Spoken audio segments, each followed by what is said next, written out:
తాకట్లో ఉన్న బంగారాన్ని విడిపించి ఆ రోజున మార్కెట్ ధర కట్టి మిగిలిన డబ్బును మీకు అందిస్తుంది కొమ్మూరి గోల్డ్.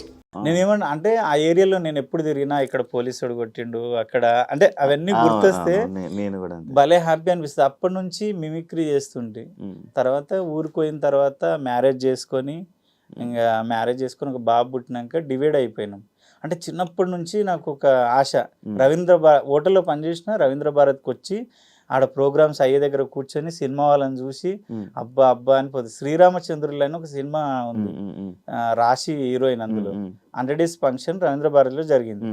ఎవరు రానియకపోతే దేక్కుంట కిందికి వెళ్ళిపోయి మెల్లె పోయి రాశి గారి కాలు ముట్టుకొని, మేడం మీ కాలు ముట్టుకున్నా మేడం అని అక్కడికి వెళ్ళి పరుగు అంటే అంత పిచ్చి.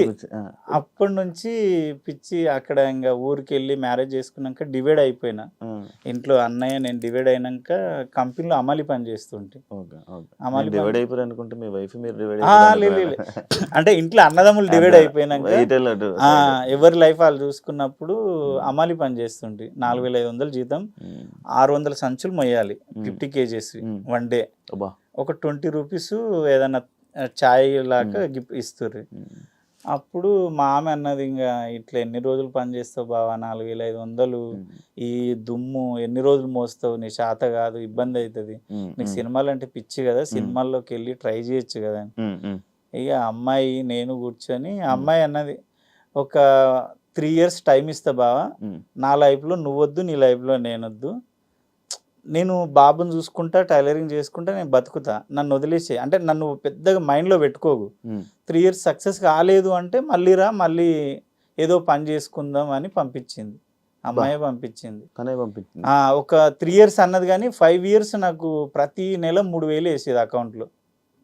3000 వేసేది టైలరింగ్ చేస్తూ, బాబు ఫీజులు కడుతూ, బాబుని చూసుకొని తను నన్ను చూసుకునేది. 5 years కూడా జనాలు నరకం చూపించారు. అంటే రిలేషన్లో కానీ ఊర్లో కానీ, బాబు తర్వాత మళ్ళీ డెలివరీ పిల్లలు కావాలి కదా, నాతో పాటు డెలివరీ అయిన వాళ్ళు ఊర్లో అందరికీ 3 పిల్లలు, టపా టపా టపా, వాళ్ళకి వేరే పని లేదు కదా, అదే పని. నేనేమో అందరేమో ఏమైంది వీడికి పిల్లల చింత లేదు, పిల్లల చింత లేదు, వీడు ఎక్కడో పోయిండు.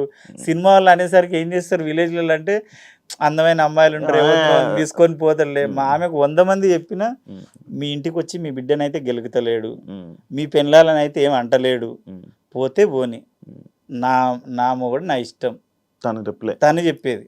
చాలా మంది చెప్తా వస్తారు కదా, అట్లా వదిలేస్తే ఎట్లా ఉంటది. ఇంకా అంటే వాళ్ళు ఏదో ఊహించుకుంటారు, నాకు అదే అర్థం కాదు ఇప్పటికీ. వాళ్ళు గిట్లనంట కదా అంటే, అరే బాడక ఊళ్ళో చెయ్యరా, చేసేటివేమో శివ పూజలు, దూరేటివేమో దొమ్మర గురిసెలు. వాళ్ళు అందరు చేసే అంటే సెలబ్రిటీ అంటే వాడికి తాగొద్దా, వాడు తినొద్దా, వాడు ఎంజాయ్ అంటే వాడు పర్సనల్ లైఫ్ ఎంజాయ్ చేయొద్దా, చేయకూడదు, తప్పు. అదే ఉంది ప్రెసెంట్ అంతా. అండ్ ఇప్పుడు ఈ మధ్య ఇండస్ట్రీలో అంటే అరేంజ్ మ్యారేజ్ అంటే చాలా కష్టం. అట్లా ఇక సక్సెస్ అయిన తర్వాత హ్యాపీ. నేను సత్యన్న ఆ స్టార్టింగ్ జర్నీ నుంచి రూమ్ తీసుకొని రూమ్లో ఉండి అవకాశాల కోసం తిరుగుతుంటే. ఈ మధ్య ఉన్నారా సత్యన్న, బుద్ధి సత్య టచ్లో ఉన్నారు? ఎందుకు ఎక్కడ కనబడట్లేదు, ఎప్పుడైనా చెప్పాడా మీకు? అట్లేంలే, ఆయన ఏంటంటే కొంచెం వాళ్ళ పాప ఆస్ట్రేలియాలో చదువుతుంది, ఎక్కువ ఆస్ట్రేలియాలోనే స్పెండ్ చేస్తున్నాడు, సినిమాలు చేస్తున్నాడు, టీవీ షోస్. ఇంకా ఆయన ఏంటంటే నేను అన్ని సంవత్సరాలు చేసిన ఇంకా చాలు, ఆయన్ని ఒక కథ రాసుకుంటున్నాడు, డైరెక్షన్ చేద్దామని చూస్తున్నాడు. ఆయన ప్లాన్స్ ఆయనకు ఉన్నాయి. ఇప్పుడు మీరు చాలా పొలిటికల్ లీడర్స్ తోటి దాంతో నేను వాళ్ళతోటి మాట్లాడడం కానీ ఇంటరాక్షన్ అవ్వడం నేను చాలా చూశాను. అంటే మీరు వెళ్ళి వేరే ఈ పార్టీకి సపోర్ట్ చేయడం కానీ ఇది కానీ, అంటే పొలిటికల్ వేరు, ఇండస్ట్రీల పరంగా మీరు చేసుకునే యాక్టింగ్ ఇది వేరు. ఈ పొలిటికల్ ప్రకారంగా మీరు వెళ్ళినప్పుడు మీకు ఎప్పుడు నెగిటివ్ రావడం కానీ మీ కెరీర్ మీద అలా ఎఫెక్ట్ ఏమైనా అయిందా ఎప్పుడైనా? అంటే నేను ఏం చేస్తా శివ అంటే, వ్యక్తిని ప్రచారం చేయాలి, ఏమన్నా ఆయనకు సపోర్ట్ చేయాలంటే ఫస్ట్ ఆయన గురించి తెలుసుకుంటా. కొంచెం అటు ఇటు ఉన్నాడు, తేడా ఉన్నాడు మనిషి అంటే కొంచెం నేను ఏదో ఒకటి అబద్ధం చెప్పి డ్రాప్ అయిపోతా. అన్న నాకు ఏదో పని ఉందిలే, షూట్ ఉందిలే. నిజంగానే మంచి వ్యక్తి ఉన్నాడు, చేస్తున్నాడు అంటే కంపల్సరీ వెళ్ళి నేను పర్టికులర్గా శివకి కంపల్సరీ ఓటేయండి అని మాత్రం చెప్పా. అమ్మ ఈ పనులన్నీ నిజమేనా చేసిండా, నాకైతే తెలీదు, నేను మీ ఏరియా కొత్త, ఆయన నాకు చెప్పిండు అంటే జనాలు నిజమే అక్క మాకు ఈ పని చేసిండు, అవును నిజమే శివ మాకు ఈ పని చేసిండు అంటే, మీకు నిజంగా పని చేసి ఉంటే మీకు నచ్చితే ఆ మనిషికి ఓటేయండి. కానీ మళ్ళీ నేను చెప్పిన ఆయన మాత్రం వేయకండి, ఇదైతే క్లారిటీ ఇస్తా. ఓకే, మీకు నచ్చి నిజంగా పని చేయగలుగుతాడు చేసిండు మాకు అంటేనే ఓటేయండి అని చెప్పి. మన పొలిటికల్ లీడర్ సైడ్ నుంచి నీకు ఏముండదా బ్రో, థ్రెటనింగ్ కానీ లేకపోతే ఎఫెక్ట్ కానీ ఏముండదా?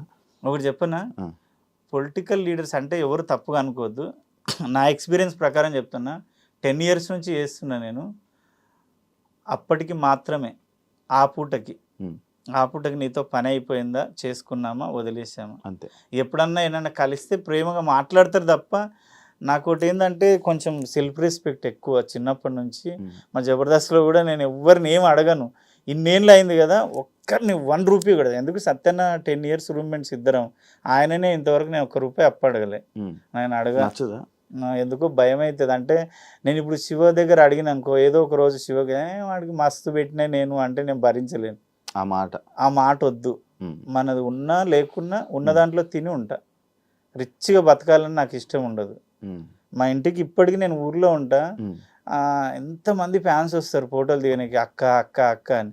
వాళ్ళందరూ అంటే నువ్వేంది ఇంత ఉంటావు సింపుల్ లుంగి కట్టుకొని టవల్ వేసుకొని అంటే, నేను అట్లున్నా కాబట్టి ఇప్పుడు నా ఇంటికి వస్తారు మీరు. నేను కాలు మీద కాలు వేసుకొని పెద్ద నేను తోపు అంటే మీరు నా ఇంటికి రారు, నన్ను హగ్ చేసుకోరు, నన్ను ముద్దు పెట్టరు, నన్ను నా ప్రేమ చూపించరు. కొమరక్క అంటే ప్రతి ఇంటి మనిషి.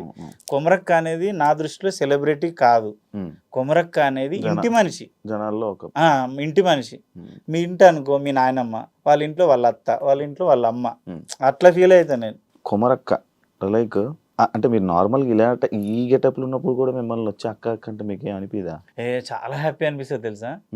నిజంగా నా లైఫ్ ఈరోజు నేను, నా పిల్లలు, నా భార్య, నా 5 మెతుకులు 5 ఏళ్ళు లోపటి కోతున్నాయి. నీకు చెప్తే కదా ఎన్ని హోటళ్ళు, ఎంత అమలి పని. నీకు తెలుసా శివ, నేను అమలి పని చేసేటప్పుడు అమలి పని చేస్తుంటే బాత్రూమ్లు కడుగుతుంటే, బీఆర్ఓల బాత్రూమ్లు ఎట్లుంటాయి, దొంగనా కొడుకులు అనొద్దు కానీ బీఆర్ఓళ్ళు మనం అట్లా చేయలేము.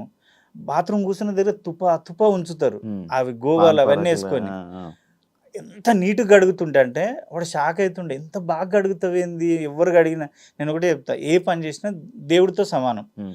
దేవుడికి మొక్కకు, గుడిలోకి తిరగకు, నా ఒపీనియన్ అది. పనే దేవుడు, పనే నీకు పేరిస్తుంది, పనే నీకు డబ్బిస్తుంది, పనే నీకు సమాజంలో నీకు విలువనిస్తుంది. పని వల్లే అన్నీ జరుగుతాయి, దేవుడి వల్ల జరిగాయి. పనే దేవుడు అబ్బా. దేవుడే చెప్తున్నవరే నా గుడికి ఎందుకు వస్తావురా, నువ్వు సిన్సియర్గా ఎవరిని మోసం చేయకుండా అన్యాయం చేయకుండా హార్డ్ వర్క్ చేయి, నీకు సక్సెస్ ఇస్తాడు. మీరు వెళ్తారు గుడికి వెళ్తారా మరి? వెళ్తాము అంటే జస్ట్ మొక్కుతా తప్ప నాకేమి అని అడగను. నేను ఒకటే చెప్తా, అయ్యా నేను కష్టపడతా, నీ ఇష్టం, ఇస్తే నీ ఇష్టం, ఇవ్వకపోతే నీ ఇష్టం. అంత ఎక్కువ నమ్మరు అంటే పెద్దగా డిపెండ్ అయిపోను దేవుడి మీద డిపెండ్.